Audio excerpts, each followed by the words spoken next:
L'info qui nous a tous véritablement marqués, c'est le fait qu'on va pouvoir très bientôt pouvoir payer avec son smartphone, avec son iPhone. Ça, c'est une véritable nouveauté parce qu'il faut savoir qu'Apple, en sous-main, depuis plusieurs mois, travaillait avec tous les organismes bancaires, à la fois les cartes bancaires, American Express, Mastercard et Visa, mais aussi avec les plus grandes marques et les plus grandes banques américaines pour justement préparer l'arrivée de l'iPhone dans le domaine du paiement. Exactement, c'est le fameux système Apple Pay. Apple nous piquait déjà notre argent sur la musique, sur des tas de choses. Les applis, il va aussi... la musique, la vidéo.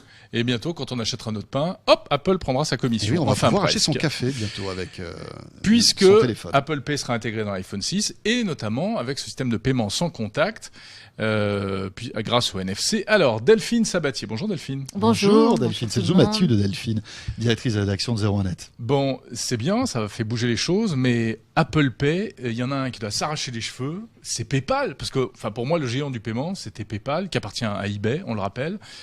Ils ont quand même du souci à se faire. Oui, parce que c'est vraiment un système équivalent. Donc autant être clair, Jérôme, eBay n'a pas vécu la keynote Apple comme nous.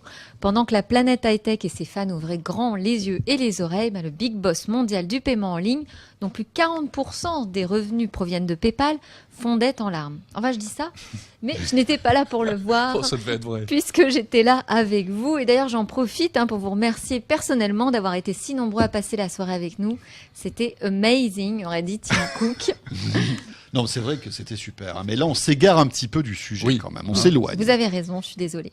Donc grave, moi, si j'avais été au bord d'eBay, j'aurais préféré couper la connexion plutôt que de voir naître Apple Pay. Alors attendez, je ne suis pas en train d'insinuer qu'eBay a tenté de planter notre live mondialement suivi, mais j'imagine que pour ses dirigeants, la séquence devait être insupportable. Non seulement Apple affirme qu'il va révolutionner le paiement mobile et en ligne, mais en plus, tout le monde le croit. Bam, en quelques minutes, le cours d'eBay perd 3% à la bourse de New York. Wow.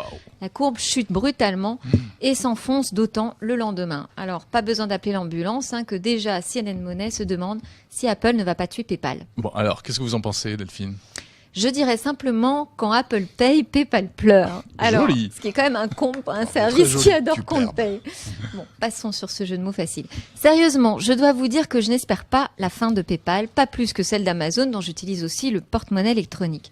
Tant mieux si un autre service arrive et si ça devient plus simple et plus sécurisé, encore qu'on demande à voir. Mais je préférais qu'Apple ne raye pas les opposants de la carte. Un peu d'ouverture, de compatibilité et de concurrence font toujours du bien. Mais est-ce que Apple Pay pourrait tout rafler sur son passage et devenir le gros du marché du e-commerce ? Disons qu'on pressent la puissance d'Apple Pay, rien qu'à l'annonce de ses partenaires.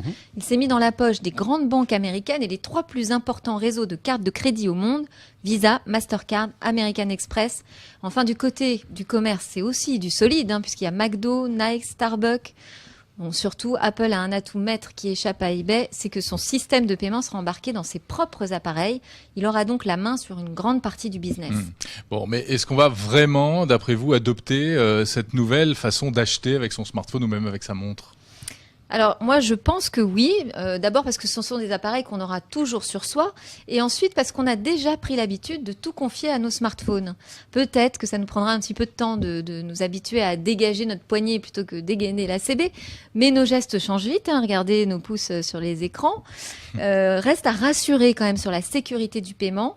On a mis du temps quand même à lâcher notre numéro de carte bancaire sur un site internet, mais je parie qu'on ira plus vite quand même à planter notre empreinte pour valider un achat. Parce que c'est rapide et puis parce que tout le monde va proposer le fingerprint.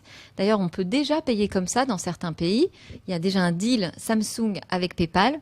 Et c'est une fonction qui est activée par exemple sur le Galaxy S5, la Tab S, les montres Gear 2 et Fit.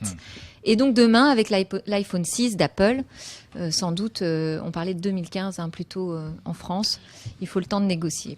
Oui. Donc je ne sais pas au final si eBay va souffrir comme ça longtemps, mais nous, notre porte-monnaie, lui, c'est sûr, va pleurer. Oui, parce que évidemment, ces annonces, Delphine, vous faites bien de le préciser, Apple va lancer son service aux États-Unis. Ouais. Pour la France, ça risque d'être un petit peu plus compliqué, visiblement, parce que les systèmes de sécurité bancaire en France sont visiblement plus compliqués que ceux des États-Unis. Donc, le temps qu'Apple négocie avec les banques, avec tous les partenaires banquiers, ça risque de prendre du temps. À mon avis, ça arrivera pas avant l'année prochaine. C'est ça. Pour l'instant, elles n'ont pas été approchées, visiblement. Enfin, c'est ce que disent les banques françaises. En même temps, on sait quand même que Apple impose rapidement ses normes et jusqu'ici, personne n'y a résisté.